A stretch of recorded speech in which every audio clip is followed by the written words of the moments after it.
ونستعينه ونستغفره ونعوذ بالله من شرور أنفسنا ومن سيئات أعمالنا.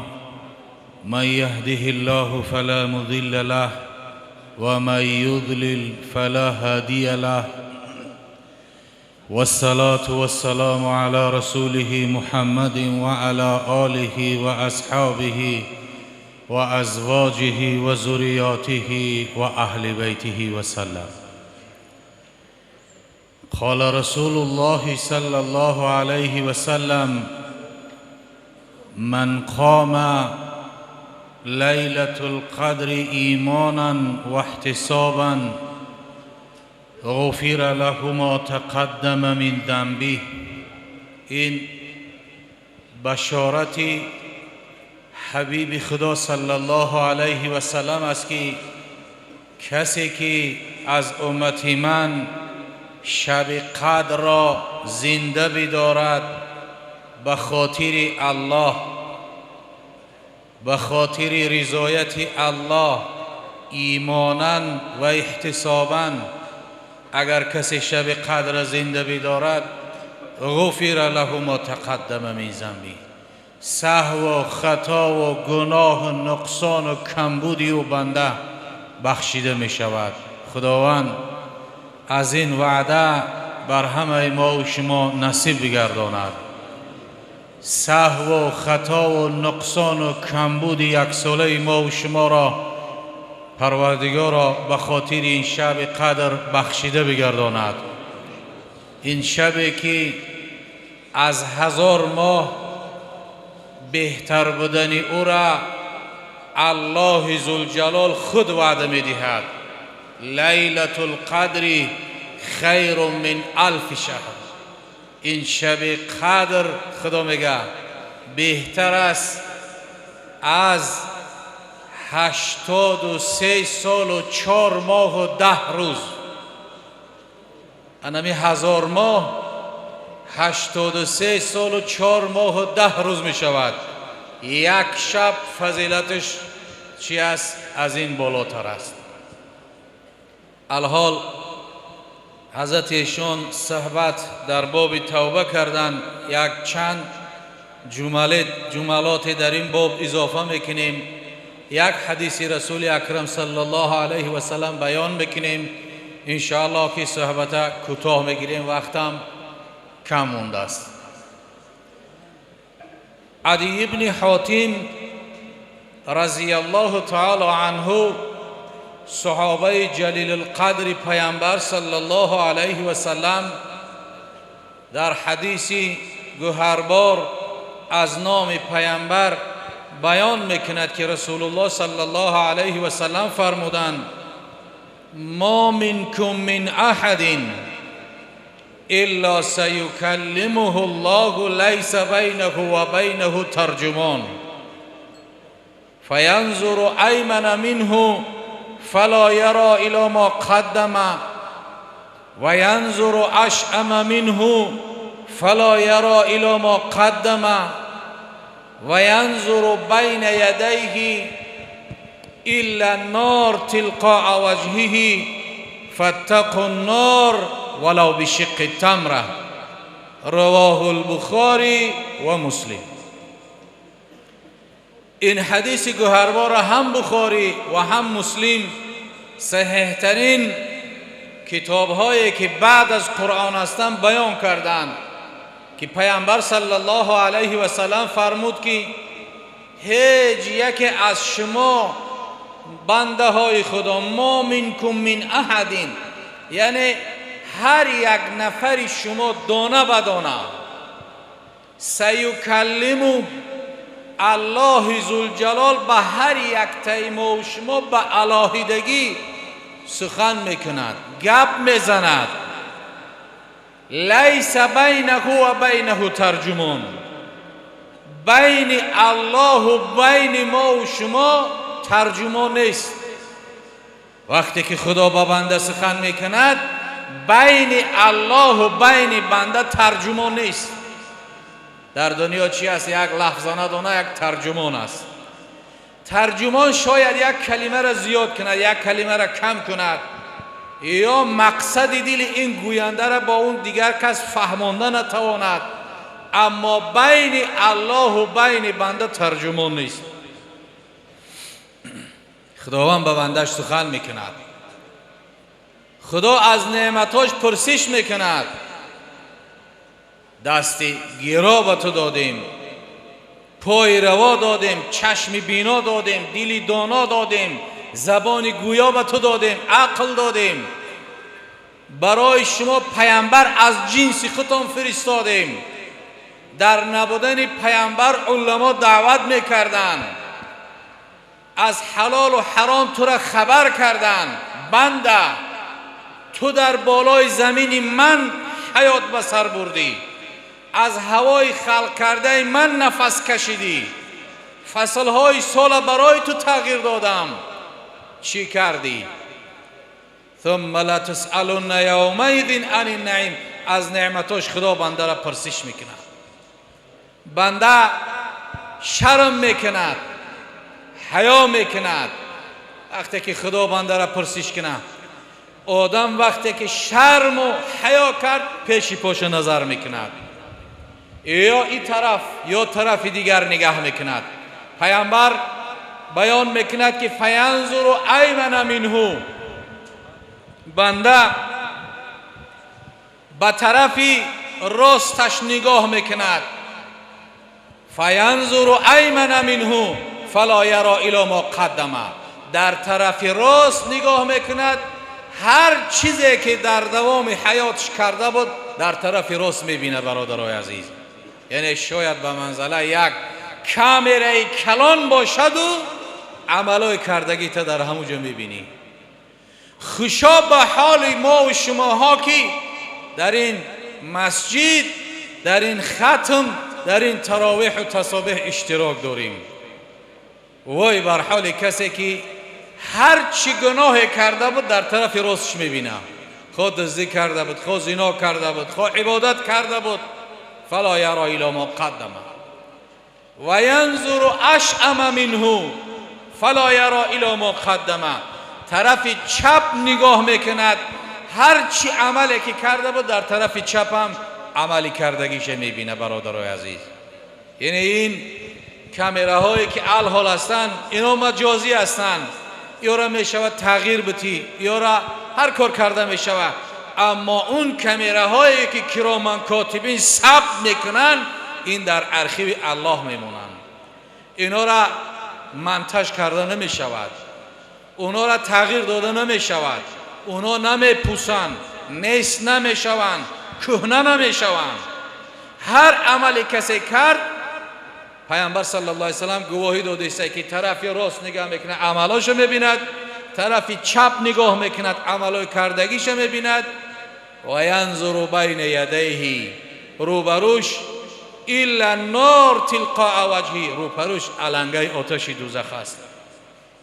و در اخیر پیامبر تاکید میکنه فاتقوا النار ولو بشق تمره، از آتش دوزخ شما پرهیز کنید اگرچه به یک پاره خرما هم باشد. ببین برادر از خرما خودش اندک قسم خرمای عربی، اگر نیکی زیاد کردن نمیتونی نصفی همو خرما رو نیکی بکن. نیکی ها زم میشود، زم میشود، زم میشود، آهسته آهسته یک نیکی کلان میشود. زرق برق دنیا فند فریب ما نکنم، نفس اماره مسلط نشوه و ما را چکار کند؟ لامارتون بالسوء، با بعدی حکم ممکنه و بر فساد بریم. احتیاط داشته باشیم.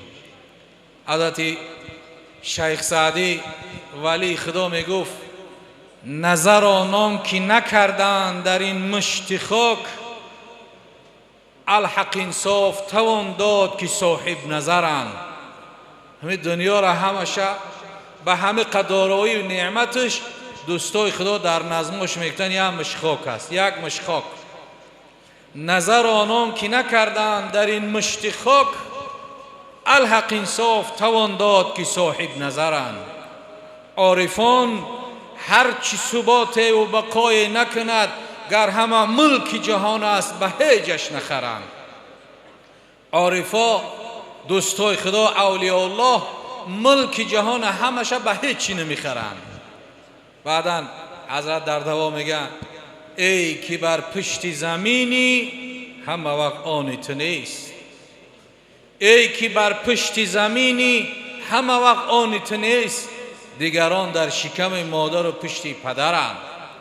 که ای مسلمان، تو در بالای زمین هستی، همه وقت بالای زمین جایت نیست، دیگران در شکم مادر، در پشت پدر در نوبتند. چی خیلی که دیگران رفتن نوبت به ما و شما دادن، رفتن ما و شما نوبتش از دیگران با در شکم مادر و پشت پدر در نوبت ایستادگی هستند. پس پیامبر چی گفت؟ فتقوا النار ولو بشق تمره.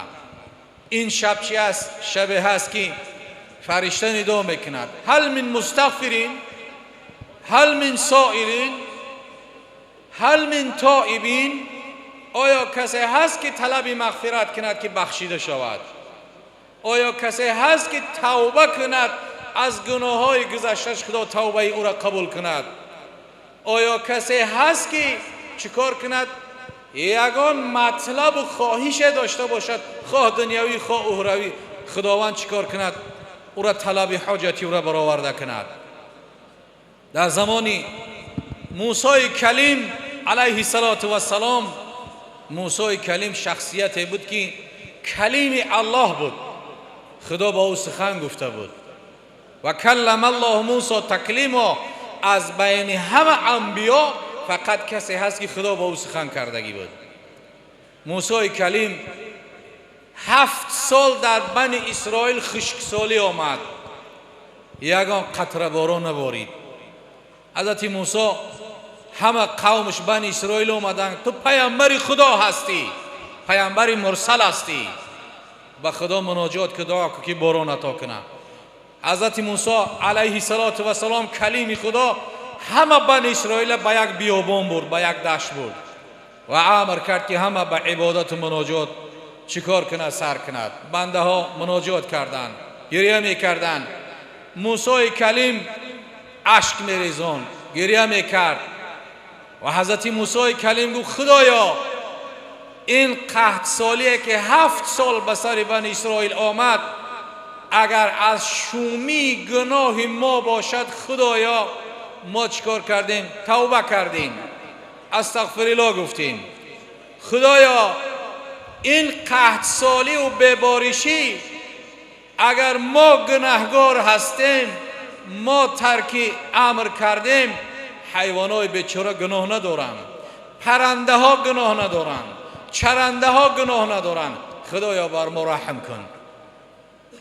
الله ذوالجلال با موسی کلیم وحی کرد که موسی در بین قوم تو همین بنی اسرائیل نفر هست که 40 سال عمر به گناه گذرانده است، به سهو، به خطا و به گناه و به نمیمه و سخنچینی.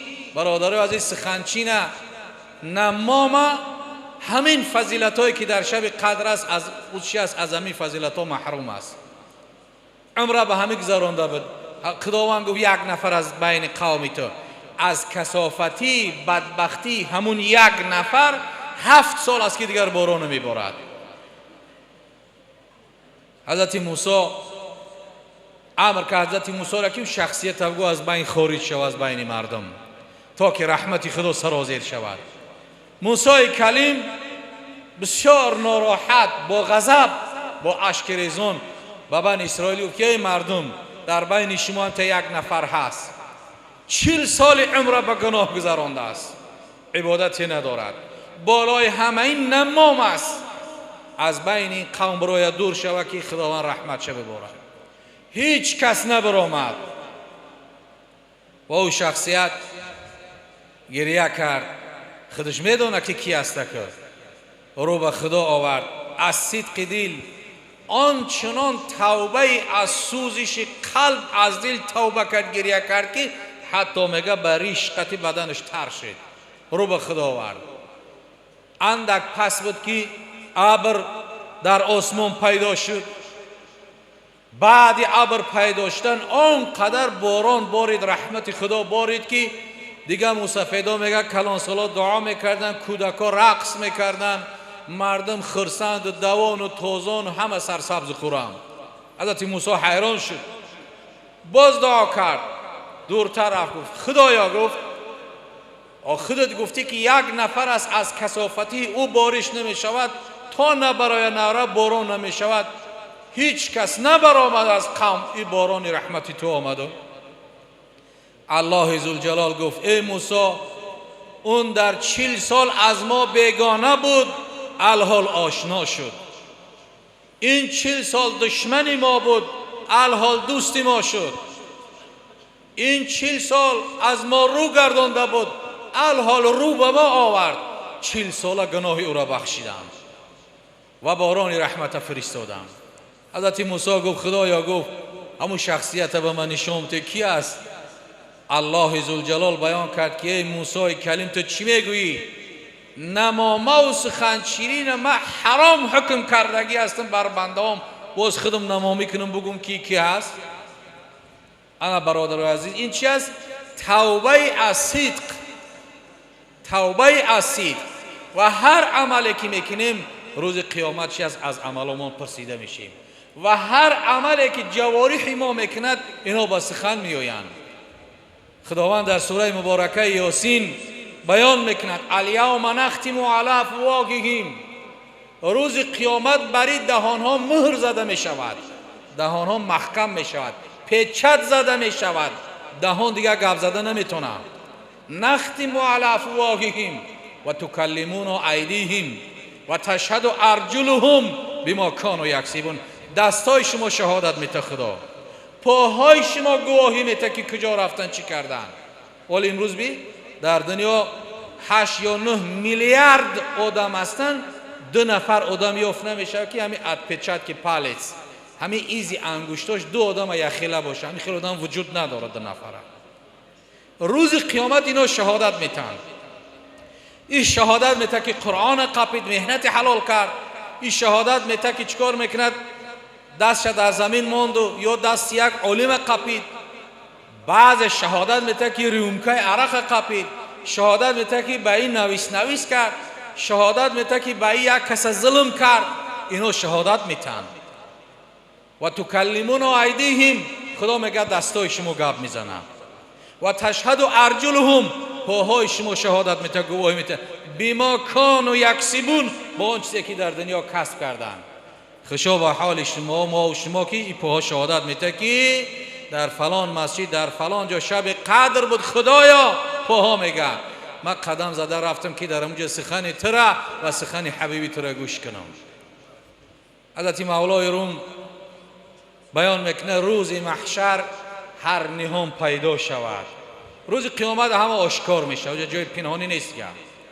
روز محشر هر نهان پیدا شود، هر همه عضو مجرم رسوا شود، دست پا بدهد گواهی با بدان بر فساد او به نزد مستعان. اینمی دست پا و همه شهادت میتن.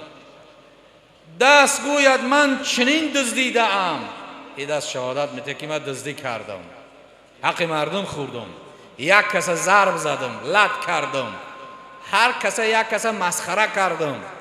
دست گوید من چنین دزدیده ام، پای گوید من چنین جا رفته ام، چشم گوید کردم غمزه حرام. این چشم شهادت میده که چیکار کردم؟